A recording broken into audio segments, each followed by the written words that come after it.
Ça fait 10 jours que je cherche comment je vais pouvoir m'en sortir avec ces 38 listes. 38 listes candidates aux élections européennes. On voudrait dégoûter les gens, on s'y prendrait pas autrement. Je m'étais dit, on va faire comme pour les présidentielles. On va prendre les programmes, on va analyser les programmes, on va faire ça de façon anonyme. Et puis, les gens vont pouvoir s'y retrouver, découvrir de nouveaux programmes, etc. Quelle galère, quelle galère. 38 listes candidates. Alors, on change tout. On change la formule, mais on va quand même vous aider à y voir plus clair.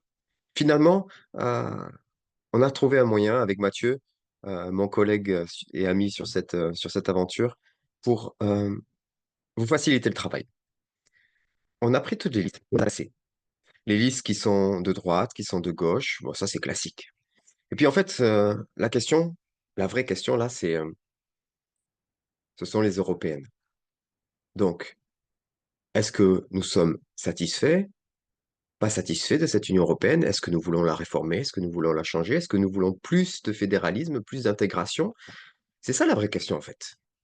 Donc, le premier critère, c'est est-ce qu'on veut plus ou moins d'Europe?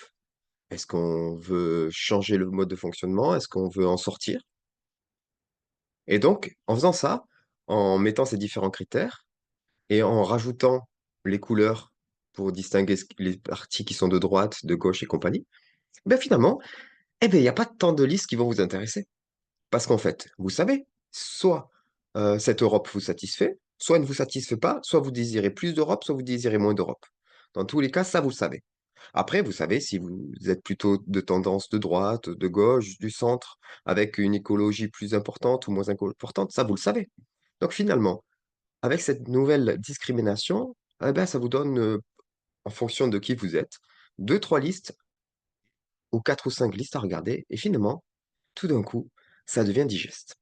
Alors, si vous allez dans le lien en dessous, vous pourrez mettre votre adresse mail et vous recevrez ce document travaillant qu'on va encore, peut-être, compléter dans les jours qui viennent en mettant d'autres informations complémentaires. Mais déjà là, vous avez la classification des 38 listes de façon compréhensible.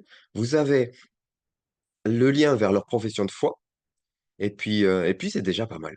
Et puis c'est déjà pas mal. Alors ce qu'on va faire avec, les invités avec qui j'avais prévu d'analyser les programmes et beh, c'est qu'on fera quand même des états des lieux thématiques avec, le point de vue de ces témoins, les points de vue développés sur des années et tout ceci, vous pourrez, comme ça, avancer dans votre réflexion et en même temps, de côté, vous aurez le lien vers les programmes des candidats qui semblent vous correspondre. Je pense que finalement, on va s'en sortir et puis ce qu'on va faire aussi, c'est que le jeudi, juste avant les élections, on va faire une, foire aux questions et donc j'aurai quelques invités, certainement Mathieu, certainement Cyril, et d'autres personnes, heu, Christelle aussi, pour discuter et répondre aux questions que vous allez nous poser.